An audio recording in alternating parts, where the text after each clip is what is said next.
तो वर्ब की first form को क्या बोलते हैं ऐसे ही? जैसे पास्ट पार्टिसिपल, नहीं जैसे इसने नाम बोला ना पास्ट पार्टिसिपल, वैसे ही वर्ब की फर्स्ट फॉर्म को क्या बोलते हैं? Present participle. और सेकंड फॉर्म को, ये नाम वैसे जरूरी नहीं है लेकिन आप सीख ही लो ना, तीन ही तो है। थर्ड फॉर्म को क्या बोला? Past participle. फर्स्ट फॉर्म को क्या बोला? Present participle. तो सेकंड फॉर्म क्या हुआ? Past form of the verb. क्या बोलते हैं? Past form of the verb. Anyway, तो ये बस लैंग्वेज लिखा है इसने, बेसिकली यही हो रहा है कि एक्टिव किससे बन रहा है? सब्जेक्ट वर्ब ऑब्जेक्ट से। और पैसिव किससे बन रहा है? ऑब्जेक्ट को आप पहले लिख रहे हो। ऑब्जेक्ट को पहले इसलिए लिखा जाता है क्योंकि पैसिव में क्या इंपॉर्टेंट हो जाता है? ऑब्जेक्ट। जैसे कल ही अपन ने एक बात की थी कि जब आप बात करते हो कि अ, अपन ये बोलते हैं कि जैसे बल्ब है, तो बल्ब को किसने इन्वेंट करा था? बल्ब का आविष्कार किसने करा था? हाँ, एडिसन ने करा था ना। बल्ब का आविष्कार किसने करा था? एडिसन। तो हमें पता है कि बल्ब की खोज किसने करी, हमें सब्जेक्ट पता है ना। लेकिन आग की खोज पाषाण काल में हुई थी, अपन ऐसा ही बोलते हैं, किसी व्यक्ति का नाम थोड़ी बोलते हैं कि मिस्टर दिस ने आग की खोज की थी। तो हमें पता ही नहीं कि वो काम किसने करा, तो वो फिर सेंटेंस किस में बनता है? एक्टिव में बनता है या पैसिव में? तभी आप देखते हैं कि अ फायर वॉज डिस्कवर्ड आता है, उसका ट्रांसलेशन किससे आता है? Fire was discovered. कौन से काल में हुई थी? इन द स्टोन एज, पाषाण काल में। तो वो एक्टिव में बना था सेंटेंस या पैसिव में? आप खुद देखो, fire was discovered, discovered verb का थर्ड फॉर्म, और पहले क्या लग गया? बी। तो कुछ सेंटेंसेस ऐसे होते हैं जिसमें आपके पास सब्जेक्ट होता ही नहीं है, तो आपको किस में बनाना पड़ता है? पैसिव में। और कुछ में आप जानबूझ के किसको इंपॉर्टेंस देते हो? ऑब्जेक्ट को इंपॉर्टेंस देते हो, तो सब्जेक्ट को कहाँ लिख देते हो? बाय करके। तो ये चीजें कल अपन ने डिस्कस करी थी, एक बार इसका आंसर भी देख लो। The teacher teaches the students, that is your sentence. The teacher teaches the students. तो आंसर क्या बना? The students. अब इसने देखो आर टॉट कर दिया, तो आर टॉट करा है, तो ये तो हमें पता है कि टीच का थर्ड फॉर्म क्या होता है? टॉट। आर भी ऐड करा है, ये आर क्या है यहाँ पर? अपन ने पहले ही डिस्कस करा था कि थर्ड फॉर्म बनाने के लिए आपको क्या लिखना पड़ेगा? बी। तो द स्टूडेंट्स के साथ एम और एस तो आएगा नहीं, तो आप क्या लिखेंगे? आर। और इवन अपन इजारिम की क्यों बात कर रहे हैं?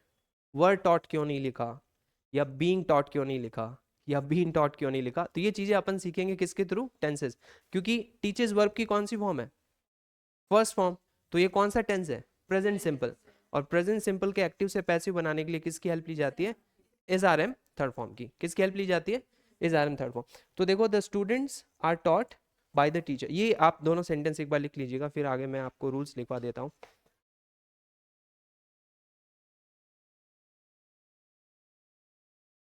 आप प्लीज लिख लें कि subject plus main verb plus object, active voice structure. और फिर आप ये एग्जाम्पल लिख लें।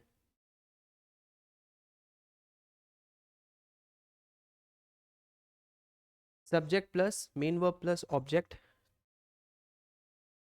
एग्जाम्पल क्या लिख लेंगे? The teacher teaches the students. The teacher को सब्जेक्ट क्यों माना? क्योंकि ये एक्शन को कर रहा है, जो एक्शन को परफॉर्म करता है वो क्या होता है? सब्जेक्ट। और जो एक्शन का रिजल्ट है वो ऑब्जेक्ट होता है। या फिर आप ऐसे समझ लें कि जो भी पर्सन या थिंग होता है, जो भी पर्सन या थिंग होता है वर्ब के बाद, उसे क्या माना जाता है? ऑब्जेक्ट। चाहे वो पर्सन हो या थिंग। द स्टूडेंट्स क्या है? पर्सन। तो द स्टूडेंट्स व्हाट का आंसर है या हुम का? अगर वर्ब से आप क्वेश्चन करो, द टीचर टीचेज, आपने बोला the teacher teaches what? The students, या फिर द टीचर टीचेज हुम? The students. तो द स्टूडेंट्स व्हाट का आंसर है या हुम का? अगर द स्टूडेंट्स की जगह लिखा होता मैथ्स या लिखा होता English, the teacher teaches maths लिखा होता या इंग्लिश लिखा होता, तो वो फिर हुम का आंसर होता है या व्हाट का? What. The teacher teaches what? Maths, English, science, कुछ भी बोल सकते हैं। लेकिन यहाँ क्या है? द टीचर टीचेज हुम? The students. तो इसका पैसिव भी एक बार लिख लीजिएगा, फिर मैं आपको इसको प्रॉपर्ली सारे रूल्स लिखवा देता हूँ। आपका सेंटेंस है the teacher teaches the students, और इसका आंसर क्या हो जाएगा? The students are taught by the teacher. एक और इंटरेस्टिंग चीज है कि ये जो नाम है ना, आप प्लीज इससे परेशान मत होना, पास्ट पार्टिसिपल और ये जो लिखा है ना इसमें, जैसे मेनली ये लिखा है पास्ट पार्टिसिपल, तीन ही नाम आते हैं जो मैं एक बार फिर बोल देता हूँ आपके लिए। प्रेजेंट पार्टिसिपल, क्या बोला मैंने, प्रेजेंट पार्टिसिपल, पास्ट पार्टिसिपल, और आपका present form of the verb, past form of the verb, और परफेक्ट पार्टिसिपल। तो ये एक बार पास्ट पार्टिसिपल का मीनिंग आप किससे ले लेंगे, वर्ब की थर्ड फॉर्म से। नेक्स्ट स्लाइड इसी से आएगी ना। अब देखिए, ये अपने रूल्स यहाँ से शुरू होते हैं।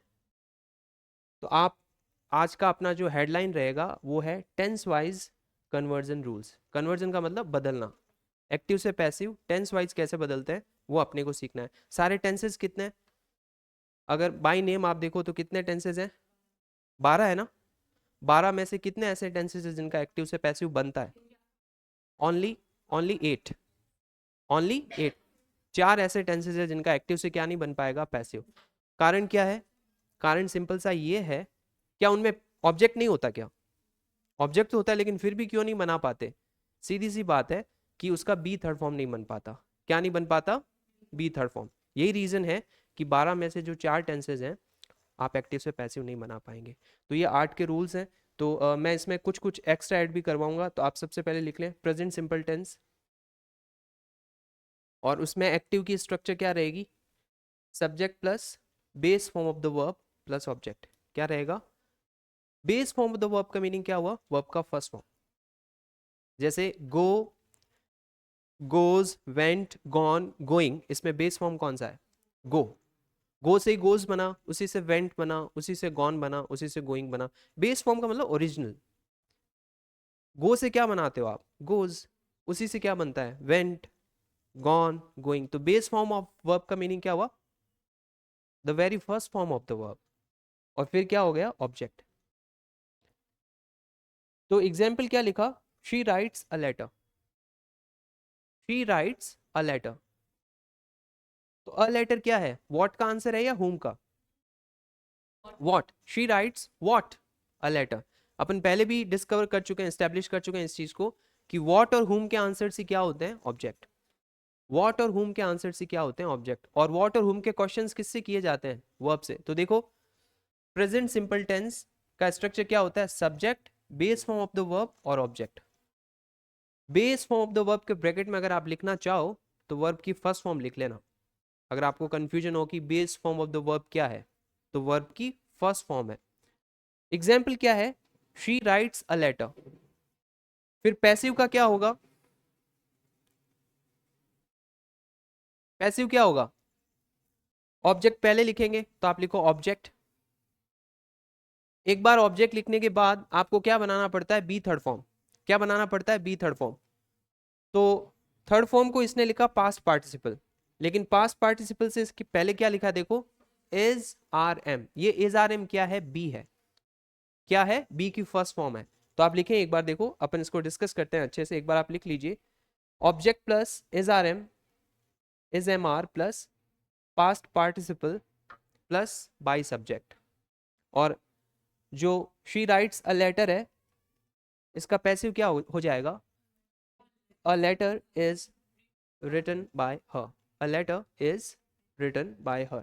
ऑब्जेक्ट क्या हो गया, a letter, is are am से क्या आएगा, अ लेटर सिंगुलर है तो इज, राइट की थर्ड फॉर्म क्या होगी, रिटन। और बाय शी तो लिख नहीं पाएंगे क्योंकि बाय एक प्रीपोजिशन है, और प्रीपोजिशन के बाद प्रोनाउन का कौन सा केस आता है, ऑब्जेक्टिव केस आता है ना। तो बाय हर होगा, बाय शी नहीं होगा। लेकिन अपन अब नेक्स्ट नहीं लिखेंगे प्रेजेंट कॉन्टिन्यूअस। मैं आपको कुछ समझाना चाहता हूँ इसमें एक बार।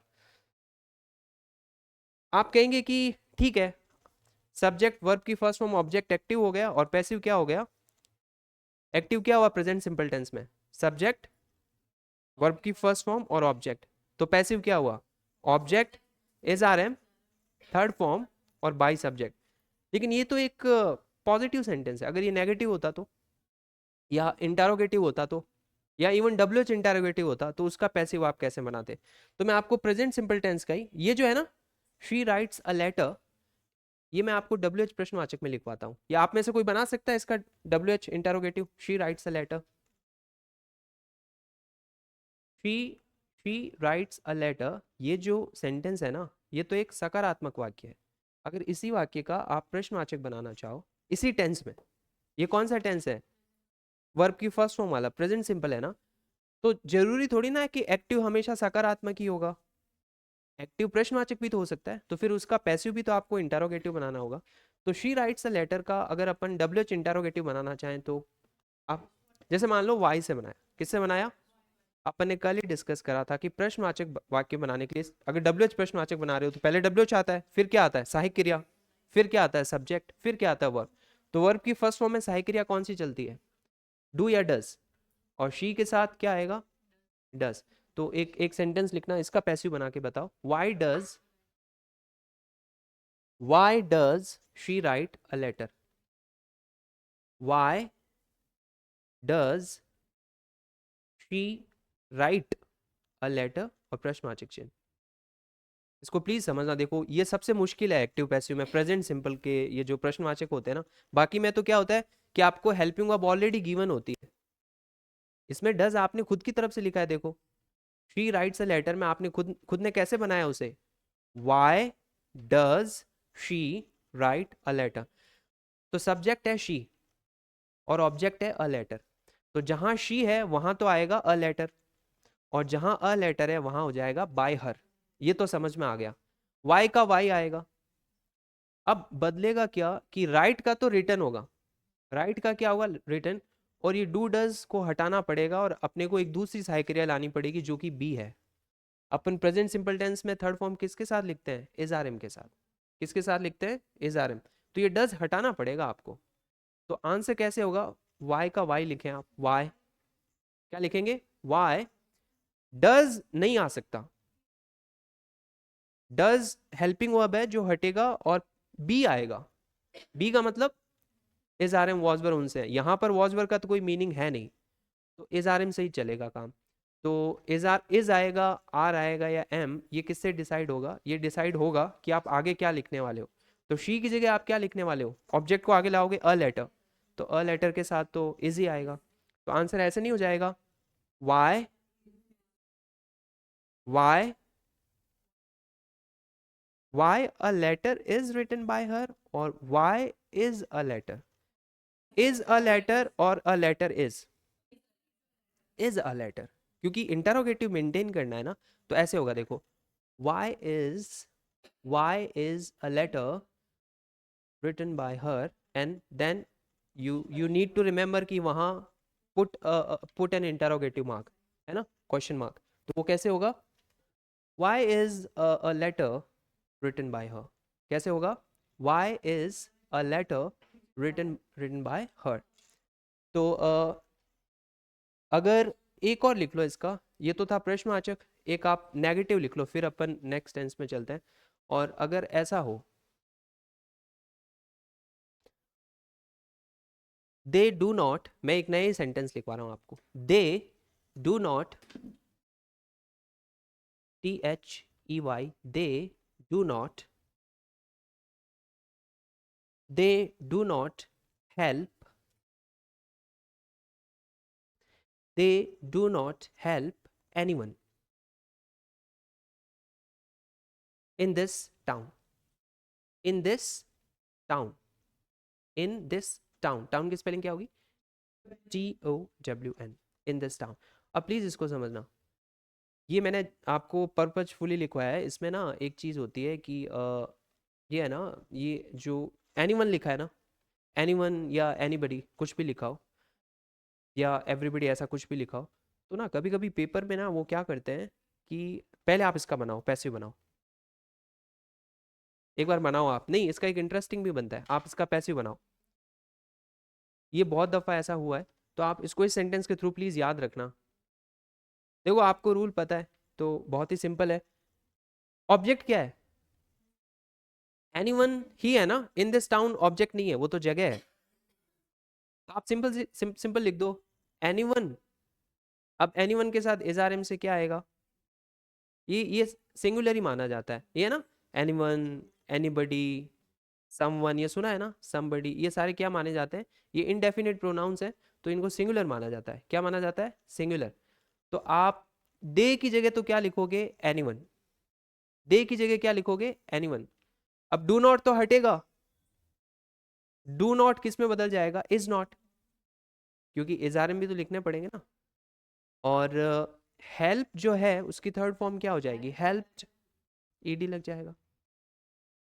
और अब एक प्लीज सुनना मेरी बात कि एनीवन इज नॉट हेल्प्ड, क्या लिखा, एनीवन इज नॉट हेल्प्ड। अब आप क्या लिखेंगे, पहले इन दिस टाउन लिखोगे या सीधा ही बाय देम लिख दोगे?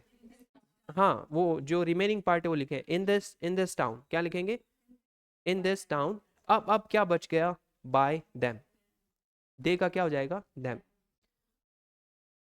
अब ना होता ये है कि ये जितने भी होते हैं ना, नॉट के साथ अगर एनीवन या एनीबडी आ रखा हो, समवन या सम आ रखा हो, तो ये पेपर में कभी कभी नो नो वन में बदल देते हैं। किस में बदल देते हैं?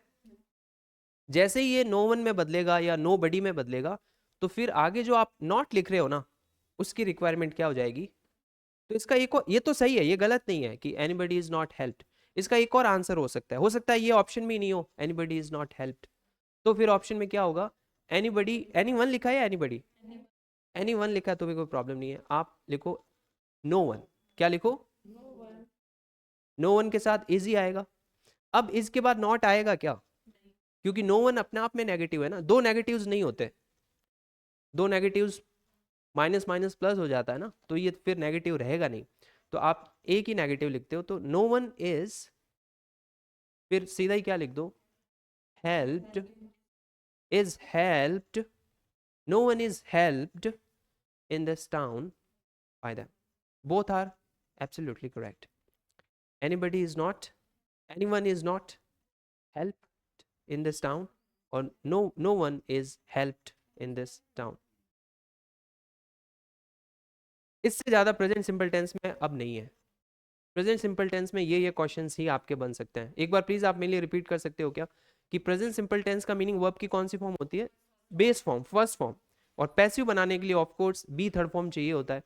तो फर्स्ट फॉर्म का तो थर्ड फॉर्म बन जाएगा, लेकिन बी का प्रेजेंट सिंपल में फिर क्या यूज करोगे आप, इज आर एम। क्या यूज करोगे, इज आर एम। तो नेक्स्ट टेंस लिख लो, यहाँ लाइन ड्रॉ कर देना भले ही, प्रेजेंट कॉन्टिन्यूअस टेंस। ये प्रेजेंट सिंपल टेंस के अब सारे, अब पैटर्न बन गया है, इसमें अब कुछ भी नया नहीं है, ये आप बहुत जल्दी कर पाएंगे अब। तो आप लिख लो। हाँ, जी जी। हम्म। अच्छा, अभी अपन ने लास्ट सेंटेंस कौन सा लिखा था, सॉरी। नहीं नहीं, क्योंकि हाँ नहीं, she is right, she is right. तो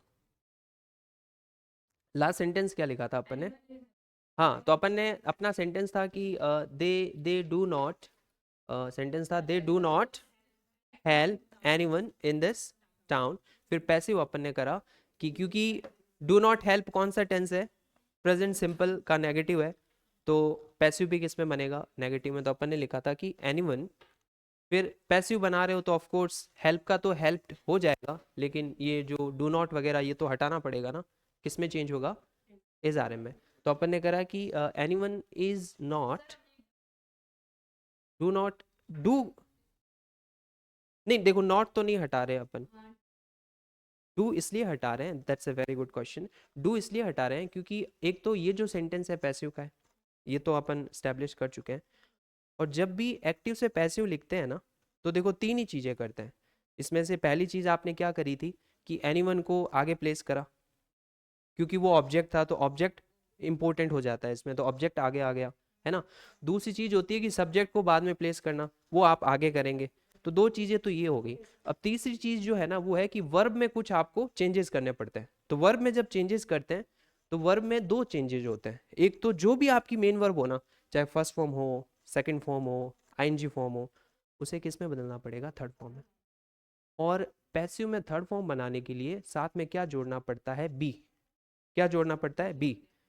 तो बी जब जोड़ते हैं, तो बी सीधा बी ओरिजिनली नहीं जुड़ता है, बी की फॉर्म्स जुड़ती है। जैसे बी की फॉर्म्स कौन कौन सी होती है, एजारम होती है, वॉजवर होती है, बी की एक फॉर्म बीइंग भी होती है, बी की एक फॉर्म बीन भी होती है, बी डब्ल्यू एन। तो यहाँ पर अपन प्रेजेंट सिंपल टेंस में चल रहे हैं, तो प्रेजेंट सिंपल टेंस में बी की कौन सी फॉर्म यूज की जाती है, एजारम। ठीक है।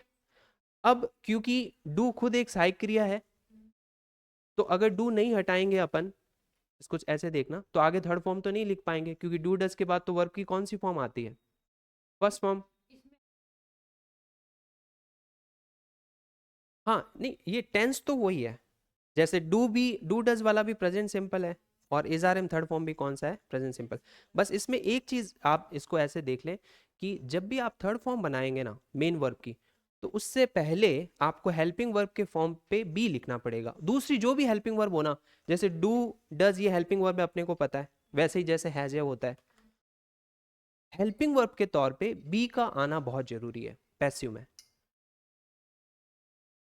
हाँ डू डज की जगह हाँ, बी खुद ही हो गया, इज एम आर तो खुद ही हो गया ना। तो अगर डू नॉट है तो वो हट जाएगा, इवन डज नॉट होता तो वो हट जाता, जो भी होता। अच्छा, अपन यहाँ पर इज लिख रहे हैं, वो इज इसलिए लिख रहे हैं क्योंकि एनीवन क्या है, सिंगुलर है। अगर यहाँ पर मान लो कोई प्लूरल वर्ड होता तो ऑफ कोर्स फिर इज नहीं आता, क्या आता, are. Someone, somebody, anyone, anybody, no one, nobody, ये जितने भी इंडेफिनिट प्रोनाउंस है ना, all of them are singular. बिल्कुल, अगर पीछे मी होता और मी आगे आते ही क्या बन जाता, आई, तो फिर इज आर एम में से क्या आता, एम, एम ही आता फिर। एक लिख लो आप आई वाला, ये ऐसे, she does not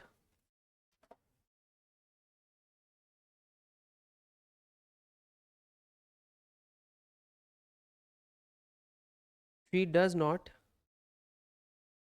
help me. हाँ, she does not help me एक बहुत ही बेसिक सा सेंटेंस है।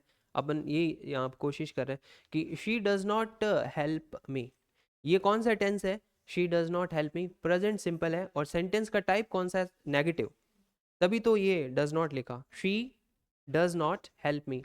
तो प्रेजेंट सिंपल का नेगेटिव सेंटेंस है, तो प्रेजेंट सिंपल का नेगेटिव का आप, ये तो एक्टिव है, इसका क्या बनाना है, पैसिव। तो शी डज नॉट हेल्प मी है ना, तो शी की जगह तो क्या आ जाएगा, मी। आप जब शुरू में लिखेंगे तो क्या बन जाएगा, आई, तो आप लिखो आई। डज नॉट हट जाएगा, नॉट तो आएगा लेकिन डज हट जाएगा। अब डज की जगह दूसरी हेल्पिंग वर्ब आएगी, तो प्रेजेंट सिंपल में तीन हेल्पिंग वर्ब्स कौन सी है, इज आर एम, तो आई के साथ इज जा नहीं पाएगा, आर जा नहीं पाएगा, तो आपको क्या लिखना पड़ेगा, एम। तो आई एम, थर्ड प्लेस पे नॉट, हेल्प का पास्ट पार्टिसिपल क्या हो गया, हेल्प्ड बाय, बाय शी या bye her, bye her, I am not helped by her, I am not helped by her। तो ये अपन कर सकते हैं। तो अब अपन लिख लेते हैं present continuous tense. Present continuous tense में आप एक्टिव का स्ट्रक्चर लिख लो, सब्जेक्ट इज आर एम, ये प्रेजेंट पार्टिसिपल लिखा है, वर्ब की फर्स्ट फॉर्म में आईएनजी। आप लिखो प्रेजेंट कॉन्टिन्यूस टेंस और फिर लिखो सब्जेक्ट प्लस। अब आप कहेंगे कि इसमें तो इज आर एम पहले से है, देखो इस चीज को समझना, अपन बात करते हैं इसके ऊपर। अभी जब प्रेजेंट सिंपल करा तो इज आर एम अपन ने अपनी तरफ से लिखा, लेकिन इसमें एक्टिव में ही ऑलरेडी क्या है, तो उनका तो यूज हो नहीं पाएगा। अपनी तो शर्त क्या है कि थर्ड फॉर्म से पहले क्या आना चाहिए, बी आना चाहिए, क्या आना चाहिए, बी। तो इज आर एम जब ऑलरेडी गिवन हो तब अपन किसका यूज नहीं कर पाएंगे, फिर इज आर एम का यूज नहीं कर पाएंगे, फिर अपन को बी का कोई दूसरा देखना पड़ेगा। तो यहाँ पर इज आर एम के साथ बी का कौन सा आएगा, वॉज वर्ड तो आएगा नहीं, वो तो टेंस से बदल जाएगा। बी का कौन सा फॉर्म आता है फिर, बीइंग, बीइंग आता है, कौन सा आता है, बीइंग। वो बीइंग क्यों आता है वो भी अपन डिस्कस करेंगे अभी। तो आप लिखो subject plus is are am plus present, या नेक्स्ट लिखो इसमें verb plus ING, present participle verb plus ING plus object. Example लिखो, he is reading a book, और एक बार पैसिव का आप स्ट्रक्चर लिख लीजिए, फिर अपन पूरी बात करते हैं इसके ऊपर। Object plus is are am plus being, past participle का मतलब third form, plus by plus subject.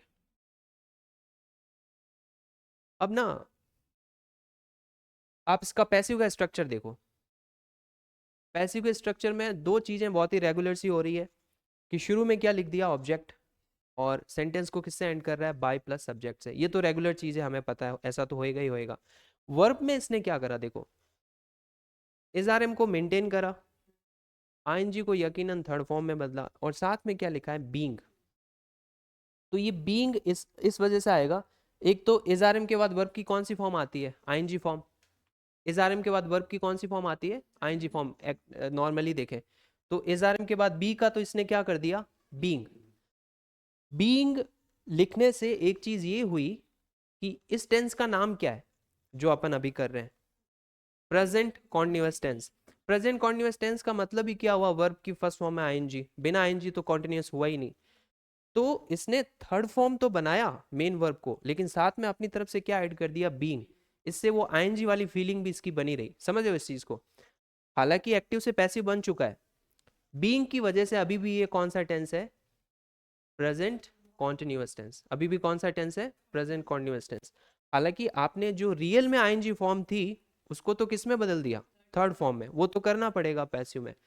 जैसे ही रियल मेन वर्ब किस में बदली, थर्ड फॉर्म में, तो अब आपके पास क्या नहीं बचा था, आईएनजी फॉर्म नहीं बचा था। तो आपने अपनी तरफ से क्या ऐड कर दिया बीच में, बीइंग। ये तो समझने के लिए, नहीं तो आप सिंपली याद रखो कि पैसिव जब बनाते हैं is are am ING form का, तो बी की कौन सी फॉर्म ऐड होती है उसमें, बीइंग। तो बनेगा ऑब्जेक्ट, ऑब्जेक्ट के बाद जो भी रिक्वायरमेंट हो इज एम आर की, फिर साथ में अपनी तरफ से क्या जोड़ना है, being, past participle third form हो जाएगा, और बाय सब्जेक्ट। मैं इसका सीधे ही आपको प्रश्नवाचक एक सेंटेंस लिखवा देता हूँ मेरे हिसाब से जो डिफिकल्ट है। तो ये तो लिख ही लिया आपने, ही is reading a book is being, इसको क्या पढ़ा जाएगा, देखो इसको पढ़ना, अ बुक इज बीइंग, स्पेलिंग तो वही रहती है, लेकिन इसका प्रोनाउंसिएशन क्या होता है, red. A book is being read by him, है ना, अ book is being read by him, spelling वही होगी जो रीड की है। तो मैं आपको एक इंटरोगेटिव लिखवा देता हूँ सेंटेंस जो मेरे हिसाब से डिफिकल्ट है, तो आप इसको बना सकते हैं क्या, देखना, प्रेजेंट कॉन्टिन्यूअस टेंस में। ऑब्जेक्ट प्लस क्या दिखा, देखो, object plus is are am plus being plus past participle जो कि वर्ब की थर्ड फॉर्म है, plus by plus subject. Sentence था, he is reading a book, a book is being read, a book is being read by him. अब ये sentence active का है एक अलग, जो आपको पैसिव में बदलना है। और मैं जो सेंटेंस आपको ये तो एक सिंपल सेंटेंस है ना, पॉजिटिव। मैं आपको डब्ल्यू एच इंटरोगेटिव लिखवा रहा हूँ एक्टिव में। टेंस कौन सा होगा, प्रेजेंट कॉन्टिन्यूअस टेंस। आप उसे बदलो पास्ट, सॉरी पैसिव में बदलो, किस में बदलो, पैसिव में। लिखो why, why is he,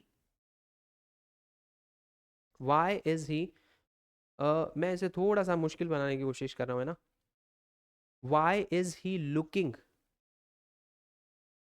LOOKING, why is he looking at AT, why is he looking at us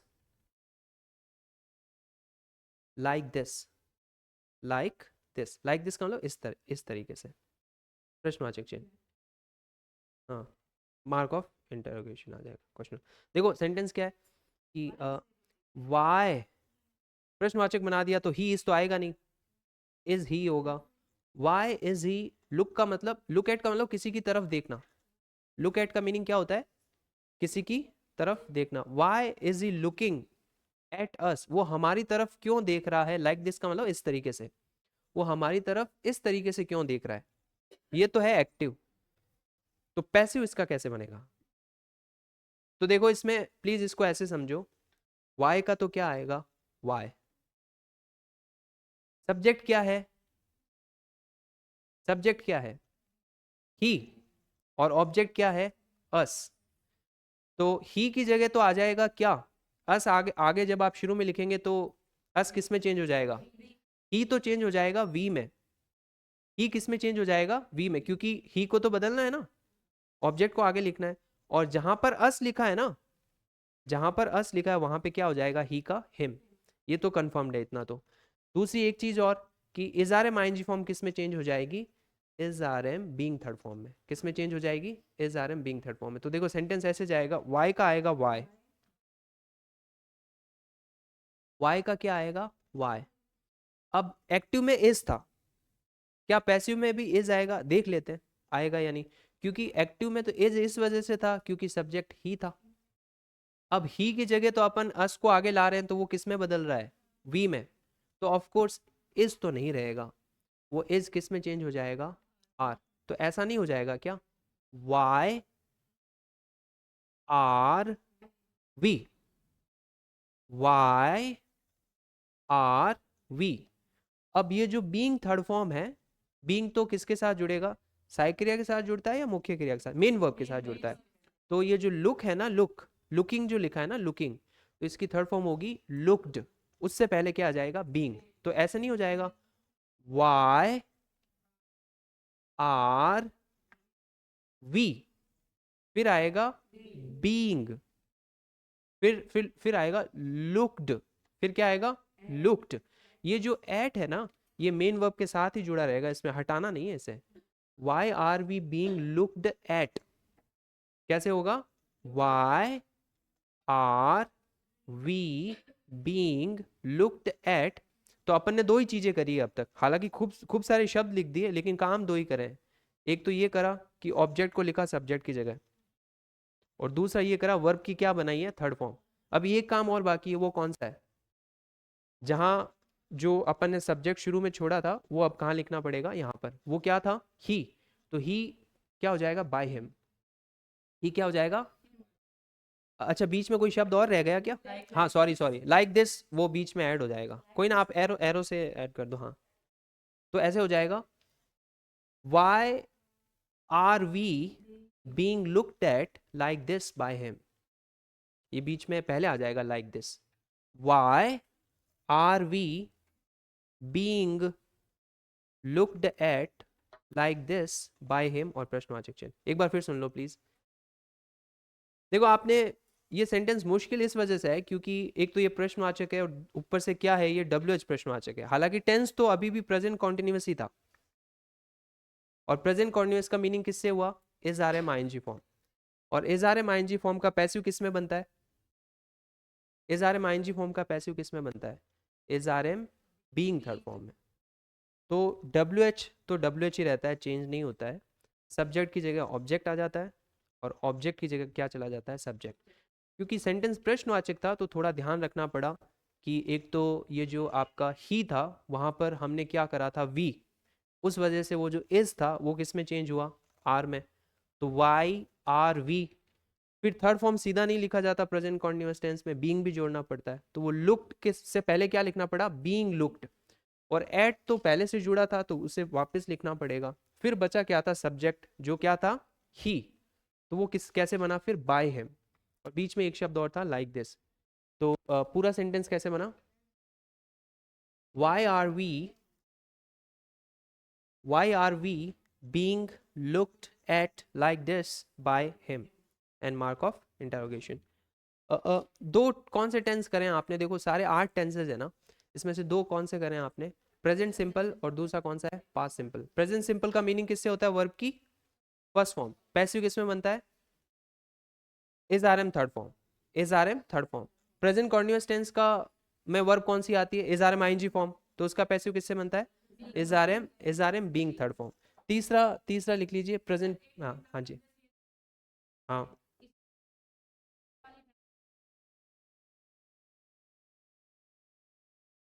object,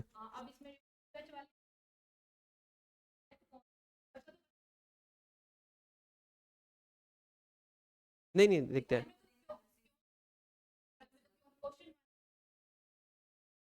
नहीं नहीं नहीं, अच्छा सुनिए, आप ये कह रहे हैं कि आपके सेंटेंस में ऑब्जेक्ट कौन सा है, ये ना, वाई वाले सेंटेंस में। नहीं, हाँ हाँ ठीक है देखो, देखो शुरू में, हाँ सही है, जैसे अगर शुरू में वाई लिखा हो, या वेर लिखा हो, या वैन लिखा हो, कोई भी डब्ल्यू एच वर्ड लिखा है, ठीक है। तो डब्ल्यू एच वर्ड अगर शुरू में लिखा है ना, तो वो ठीक है, शुरू में लिख दिया। डब्ल्यू एच वर्ड के बाद क्या आता है, सहायक क्रिया, चाहे वो एक्टिव हो या पैसिव हो, सिंपल सी बात है।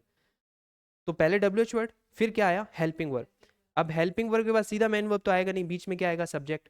तो शुरू की 4 चीजें कौन सी होगी, W H word, helping verb, subject और मेन वर्ब। वर्ब के बाद आपको ऑब्जेक्ट ढूंढना है, शुरू में नहीं आएगा। तो ऑब्जेक्ट जो है ना, वो या तो व्यक्ति होता है या वस्तु होता है। वर्ब के बाद अगर कोई भी व्यक्ति लिखा है ना, जैसे यहाँ पर क्या लिखा है, अस, अस व्यक्ति में आ गया ना, पर्सन हो गया ना, तो पर्सन क्या होता है, ऑब्जेक्ट ही होता है। वर्ब के बाद अगर पर्सन है ना तो वो ऑब्जेक्ट है, या वस्तु है तो वो ऑब्जेक्ट है, बस वर्ब के बाद ढूंढना है आपको ऑब्जेक्ट। तो ये लिख लो present perfect tense.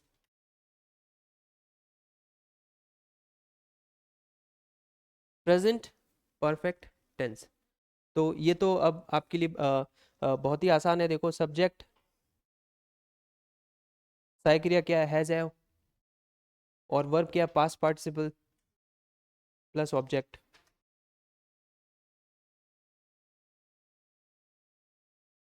Present perfect tense में अच्छी चीज क्या है कि आपको पहले से क्या दे रखी होगी, थर्ड फॉर्म। थर्ड फॉर्म और हेल्पिंग वर्ब दोनों ही पहले से दे रखे होंगे। वैसे हेल्पिंग वर्ब भी दे रखा होगा और साथ में क्या दे रखा होगा, थर्ड फॉर्म। तो इसमें कुछ नहीं करना आपको, बस सब्जेक्ट की जगह ऑब्जेक्ट और ऑब्जेक्ट की जगह सब्जेक्ट, बस अपनी तरफ से एक बीन ऐड करना है बीच में। तो इसका पैसिव का स्ट्रक्चर क्या होगा देख लो, एग्जाम्पल लिख लेना, ये दे हैव कंप्लीटेड द प्रोजेक्ट। तो पैसिव कैसे जाएगा, ऑब्जेक्ट प्लस हैज हैव, और अपनी तरफ से क्या ऐड करा, बीन। ये बीन क्यों ऐड करा, देखो सीधी सी बात है कि पैसिव बनाने के लिए बी थर्ड फॉर्म करना पड़ता है। थर्ड फॉर्म तो ऑलरेडी है लेकिन बी नहीं था ना। देखो जैसे प्रेजेंट कॉन्टिन्यूअस टेंस में बी की जगह क्या लिखा था, बीइंग। तो प्रेजेंट परफेक्ट में फिर बीइंग तो आएगा नहीं, फिर क्या आएगा, बीन आएगा। तो they have completed the project का पैसिव आप खुद ही बना लो, they have completed the project. ये जो एक्टिव है इसका पैसिव क्या बनेगा, देखो दे सब्जेक्ट है, हैव कंप्लीटेड क्या है, they have completed what. What का आंसर भी क्या होता है, ऑब्जेक्ट। एक तो पर्सन ऑब्जेक्ट होता है, एक व्हाट का आंसर ऑब्जेक्ट होता है, दो ही चीजें ऑब्जेक्ट होती है। दे हैव कंप्लीटेड व्हाट, इसमें पर्सन तो नहीं है लेकिन व्हाट का आंसर है ना, दे हैव कंप्लीटेड द प्रोजेक्ट। तो आंसर क्या होगा, पैसिव क्या बनेगा, द प्रोजेक्ट। हाँ प्लीज अब हैव मत लिखना, वो हैव तो तब ठीक लगता था जब दे था। अब दे को आपने किससे रिप्लेस कर दिया, द प्रोजेक्ट, जो कि सिंगुलर है ना। तो द प्रोजेक्ट हैव नहीं आएगा, द प्रोजेक्ट हैज। फिर क्या लिखना है, बीन, और कंप्लीटेड तो दे ही रखा है, और सब्जेक्ट को किससे ऐड कर दो, बाय देम। क्या हो जाएगा, बाय देम। तो पूरा क्या बनेगा बताओ, the project, the project has been completed by them. इस एक डब्ल्यू एच इसका भी लिख लो। आप में से कोई बना सकता है they have completed the project का W H interrogative, they have completed the project जो आपका एक्टिव है। अपन अगर ये तो एक सकारात्मक वाक्य है कि उन्होंने प्रोजेक्ट कंप्लीट कर लिया, अगर इसको प्रश्नवाचक बनाना हो और डब्ल्यू एच प्रश्नवाचक बनाना हो तो ऐसे बोल सकते हैं क्या, यहाँ तो बोल रहे हैं कि उन्होंने प्रोजेक्ट कंप्लीट कर लिया, लेकिन ये बोले तो कि उन्होंने प्रोजेक्ट कहाँ कंप्लीट किया है, ये भी तो पूछ सकते हैं ना कि उन्होंने प्रोजेक्ट कहाँ कंप्लीट किया है। तो फिर डब्ल्यू एच वर्ड आ गया। तो आप शुरू में क्या लिखेंगे, वेयर, फिर हेल्पिंग वर्ब क्या आएगी, हैव, सब्जेक्ट क्या आएगा, दे, वर्ब क्या है, कंप्लीटेड। एक्टिव ही लिख रहे हैं एक बार, लिखो वेयर, वेयर हैव दे, नहीं नहीं नहीं प्रश्नवाचक बना रहे हैं ना, वेयर हैव दे होगा, वेयर हैव दे होगा, एक्टिव लिख रहे हैं अभी अपन। Where have they completed, where have they completed the project, और प्रश्नवाचक चिन्ह, ये तो है active. Where have they completed the project, ये है एक्टिव। लेकिन अब ये सकारात्मक वाक्य नहीं रहा, ये डब्ल्यू एच प्रश्नवाचक बन चुका है। तो आप डब्ल्यू एच प्रश्नवाचक की थोड़ी प्रैक्टिस करते रहें, क्योंकि ये सबसे मुश्किल होता है एक्टिव से पैसिव बनाने में। तो इसका पैसिव क्या कैसे बनेगा, सिंपल सी बात है कि वेयर का तो वेयर आ जाएगा, दे की जगह क्या आ जाएगा, द प्रोजेक्ट, और जैसे ही दे की जगह द प्रोजेक्ट आएगा जो शुरू में हैव लिखा है वो हैज में बदल जाएगा। तो ऐसे नहीं हो जाएगा, वेयर हैज द प्रोजेक्ट। अब सीधा तो थर्ड फॉर्म आएगा नहीं, बी के साथ आता है, अब यहां पर बीन लिखना पड़ेगा, तो ऐसे नहीं हो जाएगा, where has the project been completed by them. एक बार फिर सुन लीजिए, ये जो बीन है ना, ये मेन वर्ब के साथ ही जुड़ा रहेगा, हेल्पिंग वर्ब के साथ नहीं आएगा। तो ऐसे होगा, where has the project been completed by them. Where has the project been completed by them? Next one लिख लें, टेंस, ठीक है। नेक्स्ट वन लिखो आप, कौन सा होगा अब नेक्स्ट, आप खुद ही बताओ, उसमें तो आ जाएगा। फ्यूचर, इसका बच कौन सा गया चौथा? प्रेजेंट परफेक्ट कॉन्टिन्यूअस टेंस का एक्टिव से पैसिव बन नहीं पाएगा। इसका कारण क्या है बताओ? इसका कारण ये है कि प्रेजेंट परफेक्ट कॉन्टिन्यूअस टेंस में कितनी चीजें होती है, एक तो हैज है होता है, और साथ में क्या होता है, बीन होता है, फिर क्या होता है, आईएनजी भी होता है। तो बीन भी आ गया उसमें, और साथ में क्या आ गया, आईएनजी। आईएनजी हटा के बीइंग लिखोगे तो पहले से क्या आ रखा है, बीन। बीन तो उसमें पहले से होता है ना, तो स्ट्रक्चर पूरा गड़बड़ा जाता है। यही रीजन है कि दो बार बी नहीं लिख पाएंगे आप उसमें। आईएनजी हटाकर बीइंग लिख भी देंगे तो ऑलरेडी वहां क्या प्रेजेंट होगा, बीन, और बीन को हटाएंगे तो फिर वो टेंस ही बदल जाएगा। तो प्रेजेंट परफेक्ट कॉन्टिन्यूअस टेंस का एक्टिव से क्या नहीं बन पाएगा, आप ये देख लो, बन नहीं पाएगा, बस कुछ बहुत ही कारण है उसमें, इसलिए नहीं बन पाएगा। नेक्स्ट वन आप देख लो, पास्ट, आई गेस ये फोर्थ है। ये बहुत ही आसान है, क्योंकि जैसे प्रेजेंट सिंपल था वैसे ये क्या है, पास्ट सिंपल। प्रेजेंट सिंपल में क्या था, वर्ब की फर्स्ट फॉर्म, तो पास्ट सिंपल में वर्ब की कौन सी फॉर्म होगी, सेकंड फॉर्म। जब फर्स्ट फॉर्म थी तो पैसिव किससे बना रहे थे, is are am third form से, तो सेकंड फॉर्म का पैसिव किससे बनेगा, वॉज वर थर्ड फॉर्म से। तो एक बार इसको प्लीज लिख लें आप, पास्ट सिंपल टेंस।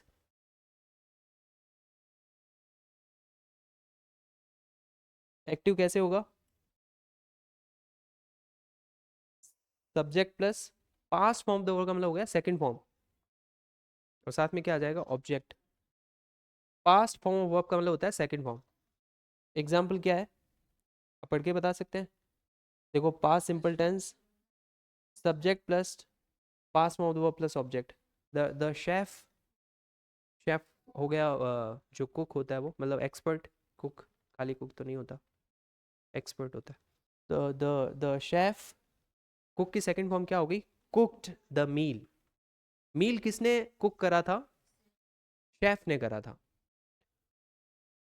तो शेफ ने मील कुक किया, इसका पैसिव क्या होगा, मील कुक किया गया था किसके द्वारा, शेफ के द्वारा। तो ऑफ कोर्स द मील जो है वो ऑब्जेक्ट है। कैसे प्रूव करोगे द मील ऑब्जेक्ट है, the chef cooked what, the meal. तो ऑब्जेक्ट बनाने के लिए, पैसिव बनाने के लिए ऑब्जेक्ट पहले लिख दो। स्ट्रक्चर तो सिंपल सा ही है, object plus was were plus third form जो कि पास्ट पार्ट सिंपल है, प्लस बाय सब्जेक्ट। तो एक आंसर क्या हो जाएगा, the chef cooked the meal का आंसर क्या हो जाएगा, the meal was cooked by the chef. बहुत ही आसान सी बात है, the meal was cooked by the chef. But then there is something more. इसके जो इंटरोगेटिव और नेगेटिव होते हैं ना, वो सबसे ज़्यादा चैलेंजिंग होते हैं पूरे 8 टेंसेस में। तो एक बार आप यहाँ तक लिखें, the meal was cooked by the chef. Past simple tense का नकारात्मक बनाने के लिए कौन सी सहायक क्रिया हेल्प यूज करते हैं अपन, जैसे डू डज तो प्रेजेंट सिंपल में करते हैं, तो पास्ट सिंपल में करते हैं डिड। और जैसे ही डिड का यूज करेंगे तो आपकी मेन वर्ब की जो सेकंड फॉर्म है वो किस में चेंज हो जाएगी, वो फर्स्ट फॉर्म में चेंज हो जाएगी। रीजन क्या है इसका, वो सेकंड फॉर्म क्यों बदल रहे हो आप फर्स्ट फॉर्म में डिड लिखते ही। जैसे ही डिड लिखा वो टेंस ऑलरेडी क्या बन गया, पास्ट। बार बार नहीं, दो बार चेंजेस नहीं होते हैं वर्ब में। वर्ब में किसी भी प्रकार का परिवर्तन कितनी बार होगा, एक बार। तो the chef cooked the meal, तो आंसर क्या हुआ, the meal was cooked by the chef. तो the chef cooked the meal, इसका नकारात्मक कैसे बन सकता है, the chef cooked the meal का नेगेटिव सेंटेंस क्या बन सकता है, एक्टिव में ही, पैसिव तो छोड़ो,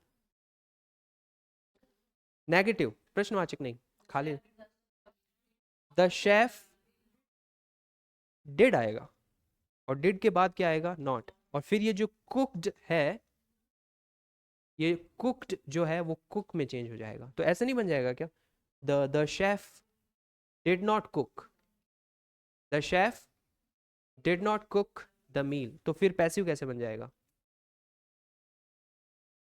the meal was not cooked by the chef. तो लिख लो एक एग्जाम्पल प्लीज, एक सेंटेंस लिख लो, द शेफ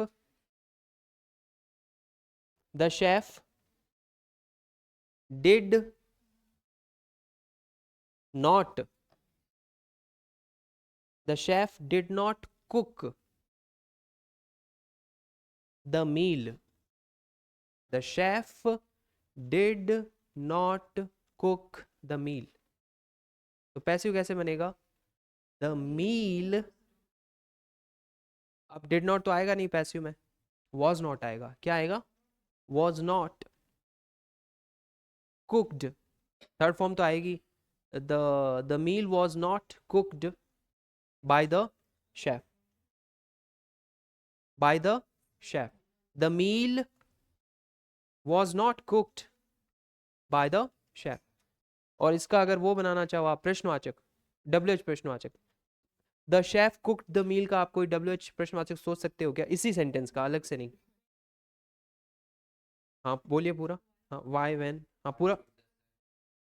हाँ जैसे why did the chef cook the meal, और कोई जैसे आपने क्या बोला, when did the chef cook the meal, और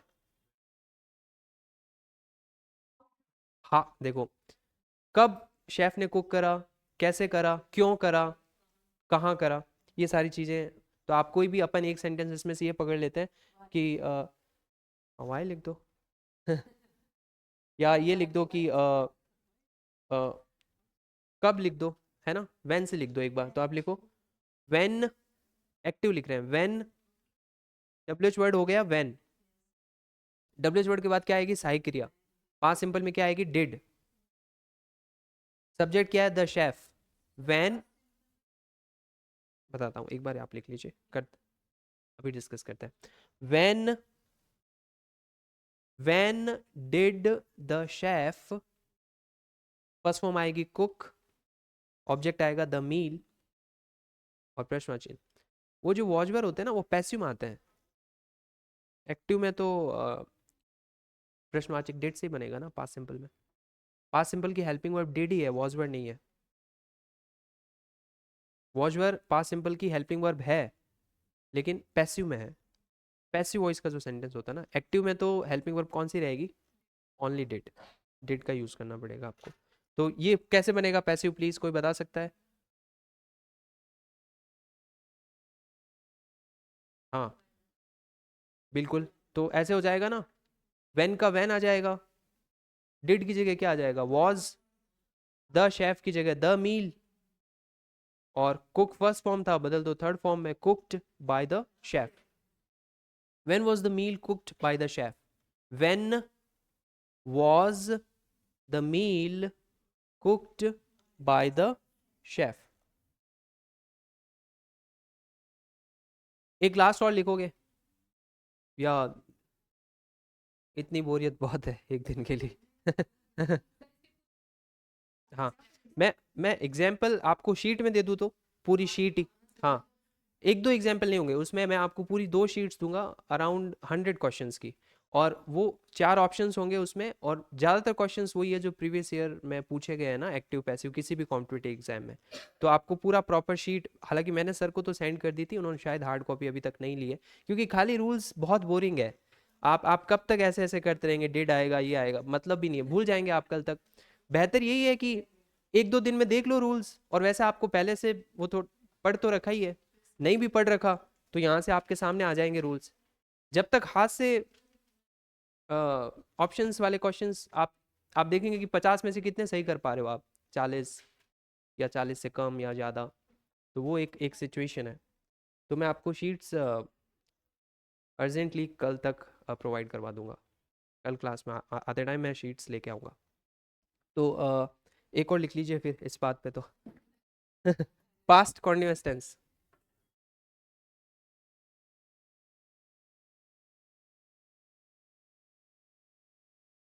खुद से बना सकते हैं क्या आप? हालांकि वो ओपन तो हो जाएगी शीट वहां से। पास्ट कॉन्टिन्यूअस टेंस का एक्टिव क्या हो सकता है, बोल के बता दो, लिख बाद में लेना। पास्ट कॉन्टिन्यूअस टेंस का एक्टिव क्या हो सकता है? सब्जेक्ट, सब्जेक्ट के बाद वॉज वर, फिर वर्ब की फर्स्ट फॉर्म आईएनजी, और फिर क्या आएगा? ऑब्जेक्ट। तो फिर पैसिव क्या होगा? नहीं, object was were plus being plus verb की थर्ड फॉर्म और बाय सब्जेक्ट। हाँ तो ये इसमें रहेगा, अब देख लो। Subject plus was were plus present participle verb की first form I N G plus object. ये तो एक्टिव। पैसिव होगा ऑब्जेक्ट प्लस वॉज वर, अपनी तरफ से क्या ऐड करना है आपको, बी का बीइंग। प्रेजेंट कॉन्टिन्यूअस टेंस जैसा ही तो है, उसमें इज आर एम था और इसमें क्या है, वॉज वर।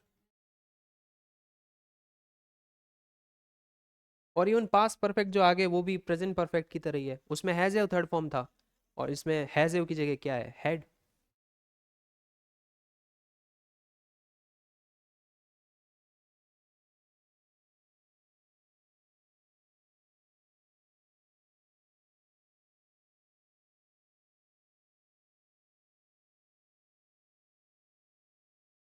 देखो ये जो वर्ब की थर्ड फॉर्म है, याद हो या नहीं हो वो तो एक अलग बात है, लेकिन जब आपके सामने आए तब तो पहचान सकते हैं ना कि ये थर्ड फॉर्म है। जैसे अगर आपको कोई रैंडमली पूछे कि सिंग की थर्ड फॉर्म क्या होती है, तो हो सकता है आप रिकॉल नहीं कर पा रहे हो क्योंकि जरूरत ही नहीं रहती। लेकिन अगर कहीं लिखा है सिंग सैंग संग, संग लिखा है, तो आपको ये तो आइडिया हो ही जाएगा ना कि ये जो SUNG संग है, ये सिंग की क्या है, थर्ड फॉर्म है।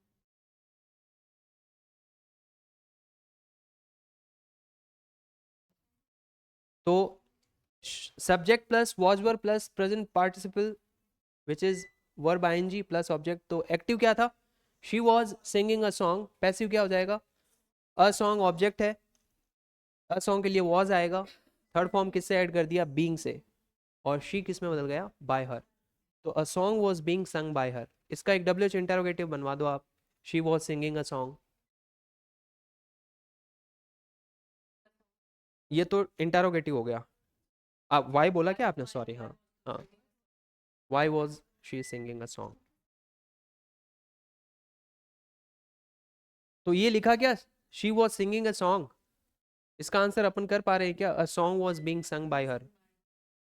A song was being sung by हर, ये तो एक सिंपल सेंटेंस है।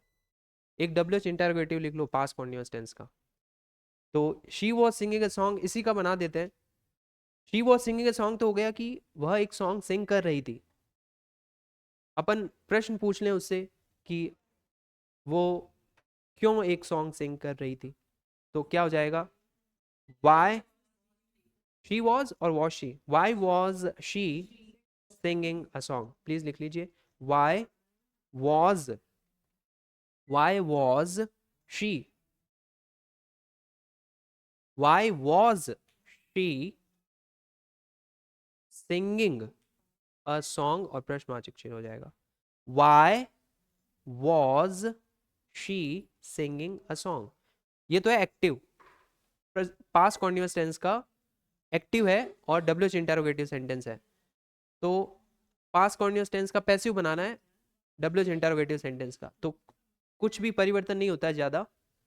ऑब्जेक्ट लिख दो सब्जेक्ट की जगह और सब्जेक्ट की जगह ऑब्जेक्ट। तो अ सॉन्ग शी की जगह आ जाएगा, तो कैसे हो जाएगा, why was a song, why was a song. अब थर्ड फॉर्म सीधा तो बनता नहीं है इज आर एम वाले में और वॉज वर वाले में, बीइंग जोड़ना पड़ता है। तो बीइंग संग हो जाएगा, क्या हो जाएगा, बीइंग संग। और सब्जेक्ट को रिपीट कर दो बाय हर से, why was a song being sung by her, why was, why was a song being sung by her, why was a song being sung by हर। तो कितने टेंसेस देखे, 4 या 5 आई गेस। तो आप बता सकते हो पांचों बिना देखे कि टेंस का नाम और बेसिकली कि इसमें ये था और ये करना। जैसे प्रेजेंट सिंपल में वर्ब की कौन सी फॉर्म आती है, तो पैसिव किससे बनेगा, is are am third form से। किससे बनेगा, प्रेजेंट, प्रेजेंट कॉन्टिन्यूअस टेंस में क्या आ रहा था, एक्टिव में क्या आ रहा था, is are am ING form. तो पैसिव में फिर क्या लिख रहे थे, इज आर एम का इज आर एम बीइंग जोड़ रहे थे और थर्ड फॉर्म बना रहे थे।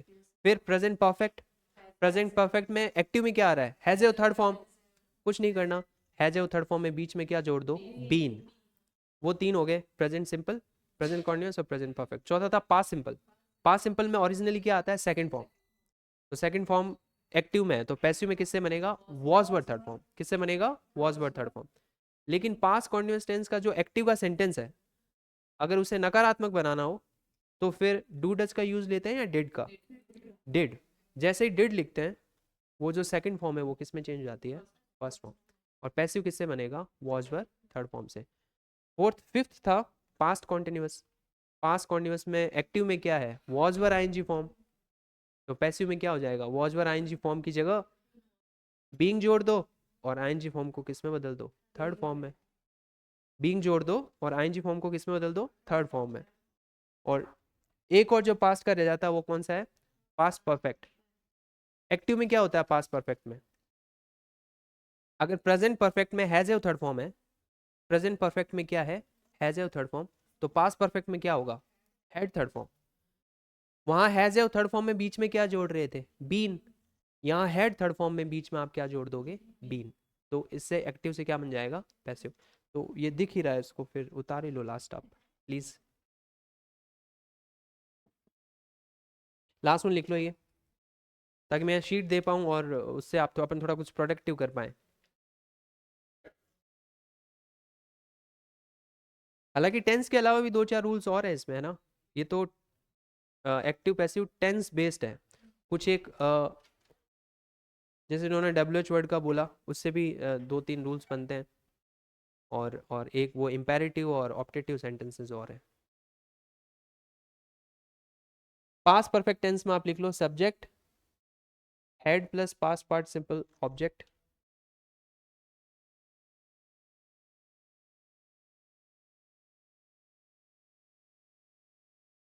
Subject plus had plus past participle plus object, ये तो है एक्टिव। तो पैसिव किससे बनेगा, पहले ये एक एग्जांपल भी लिख लो, he had finished the report. क्या होगा, he had finished the report.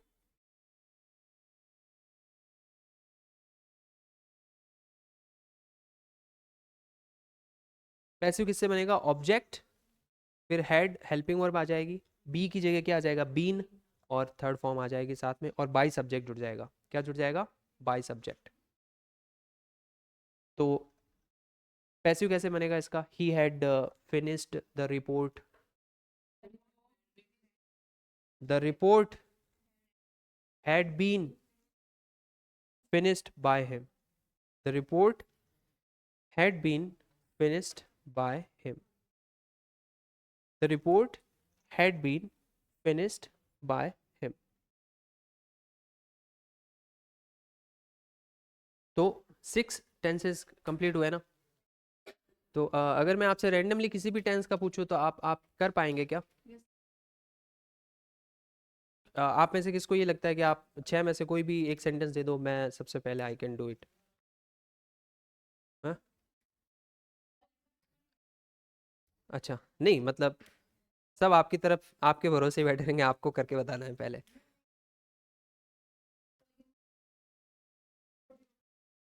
नहीं, अब तो सामने नहीं होगा, अब तो आपको ऐसे पेजेस घुमा के नहीं देखना है ऐसे।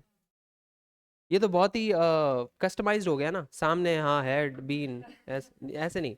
अभी आपको सिंपल सी देखो, आप में से कोई बता सकता है कि 6 का एक्टिव और पैसिव की बेसिक स्ट्रक्चर ऐसे बोल के, कौन बता सकता है please? I would be very happy if anyone can try.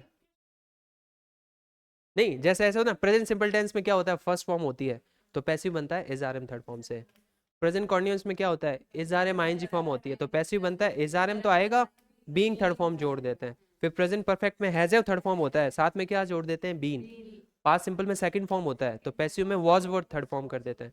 Past continuous में वॉज वर आईएनजी फॉर्म होता है, तो वॉज वर का वॉज वर रखते हैं, फिर बीइंग जोड़ के थर्ड फॉर्म बना देते हैं। और पास्ट परफेक्ट में हेड थर्ड फॉर्म होता है, तो साथ में बीच में क्या जोड़ देते हैं, बीन। तो आप कोई भी सेंटेंस बना सकते हैं। अब मैं आपको लास्ट 2 ही सेंटेंसेस बोल रहा हूँ, किसी भी रैंडम टेंस से, सबसे पहले जो बनाए प्लीज बता देना, फिर देन दिस इज इट। सबसे मुश्किल जो मेरे को लगता है कि ये मुश्किल है, लिख लो आप। जरूरी नहीं इसका हो, अभी लास्ट ये करा है, इसका नहीं होगा, 7 में से किसी का भी एक हो सकता है, तो आप ये करके बताना थोड़ा। Y does she keep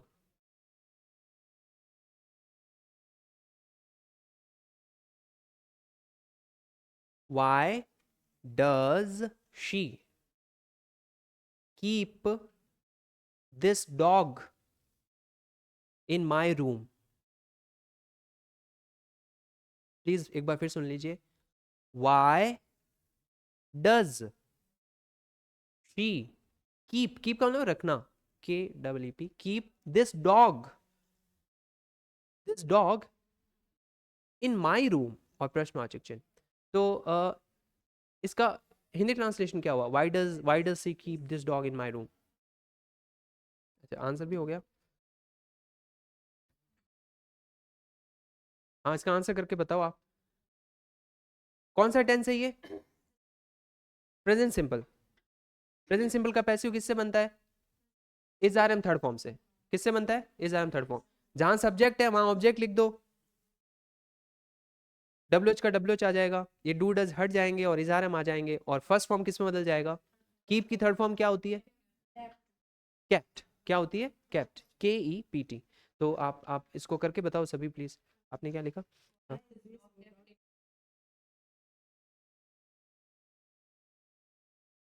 Why does she keep this dog in my room का पैसिव क्या बनेगा? Why does she keep this dog in my room? Why का आएगा why। डज से पता चला कि प्रेजेंट सिंपल टेंस है, तो प्रेजेंट सिंपल टेंस का passive is are am third form से बनता है। इज आर एम का मतलब हो गया, इज आर एम आपकी सहायक क्रिया होगी और थर्ड फॉर्म मेन वर्ब की जगह आ जाएगी। तो वाई का वाई, डज तो जाएगा, लेकिन सब्जेक्ट था शी, तो शी की जगह क्या आने वाला है? This dog. तो एक बात तो श्योर है कि शी की जगह अगर दिस डॉग आएगा तो ऑफ कोर्स यहाँ पर अब इज ही आएगा, आर तो आएगा नहीं। तो ऐसे होगा, why is this dog. Keep का थर्ड फॉर्म क्या हो जाएगा? केप्ट। बचा हुआ पार्ट क्या है? इन माई रूम। सब्जेक्ट क्या है? बाय हर और प्रश्नवाचक चिन्ह। Why is this dog kept in my room by her. Why is this dog kept in my room by her, mark of interrogation. इन दोनों में अंतर बता सकते हैं आप? आप में से जो इंग्लिश सब्जेक्ट के हैं क्या कुछ लोग फर्स्ट ग्रेड, या आप इन दोनों में डिफरेंस बता सकते हैं?